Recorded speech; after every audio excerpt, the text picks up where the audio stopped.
Jammikunta municipality పరిధిలో గల లోతట్టు ప్రాంతాలు housing board colony, Ambedkar colony, Krishna colony లాంటి పలు కాలనీలలో నీటి ఉధృతి పెరిగినప్పుడు ఏర్పడ్డ చెత్తను 100 రోజుల ప్రత్యేక కార్యక్రమంలో భాగంగా శనివారం ముందస్తుగా చెత్తను తొలగించినట్లు మున్సిపల్ కమిషనర్ మొహమ్మద్ అయాజ్ తెలిపారు.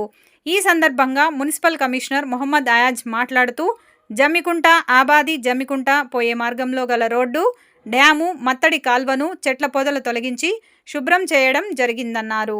గతంలో ఏర్పడ్డ చెత్త వల్ల లోతట్టు ప్రాంతాలకు అధిక వర్షం వచ్చినప్పుడు చాలా ఇళ్లు నీట మునుగుతున్నాయని అన్నారు.